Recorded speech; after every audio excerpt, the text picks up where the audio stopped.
நீதிமன்ற உத்தரவின்படி திருப்பரங்குன்றம் மலையில் அளவிடும் பணியை மத்திய தொல்லியல் துறையினர் மற்றும் வருவாய் அலுவலர்கள் துவங்கியுள்ளனர். விவரங்களோடு இணைகிறார் செய்தியாளர் பாலமுருகன். வணக்கம். நீதிமன்ற உத்தரவு என்ன? அதைத் தொடர்ந்து அதிகாரிகளின் நடவடிக்கை என்ன மேற்கொள்ளப்பட்டு வருகிறது? விவரிக்கலாம்.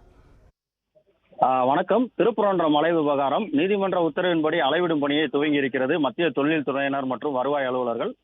திருப்பரங்குன்றம் மலை உச்சியில் உள்ள தீபத்தூணில் தீபம் ஏற்றும் விவகாரம் பூதாகரமாக வெடித்து சர்ச்சையான நிலையில் இது தொடர்பான வழக்கு தொடரப்பட்டு நிலுவையில் உள்ளது. இந்த நிலையில் திருப்பரங்குன்றம் மலையில் மத்திய தொல்லியல் துறை கட்டுப்பாட்டில் கொண்டு வர வேண்டும், மலையை சுற்றியுள்ள ஆக்கிரமிப்புகளை அகற்ற வேண்டும், மலையில் பாதுகாப்பை உறுதி செய்ய வேண்டும் என கே ரமேஷ் என்பவர் கடந்த ஆண்டு சென்னை உயர்நீதிமன்ற மதுரை கிளையில் வழக்கு தொடர்ந்தார்.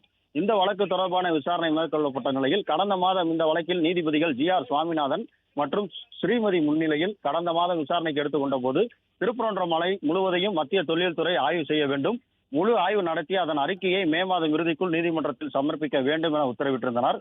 இதனைத் தொடர்ந்து இன்று திருப்பரங்குன்றம் மலையை அளவீடு செய்வதற்காக மத்திய தொல்லியல் துறை பொறியாளர் உமேஷ் மற்றும் திருமங்கலம் கோட்டாட்சியர் சிவஜோதி, வருவாய்த்துறையினர், நில அளவை பிரிவு அதிகாரிகள், திருப்பரங்குன்றம் காவல்துறையினரின் பாதுகாப்புடன் இன்று மலையை சுற்றி அனைத்து பகுதிகளிலும் அந்த பணியை தொடங்கி இருக்கின்றனர். இன்று முதல் ஒரு 3-4-5 நாட்களுக்கு இந்த பணி நடைபெறும் என தெரிகிறது.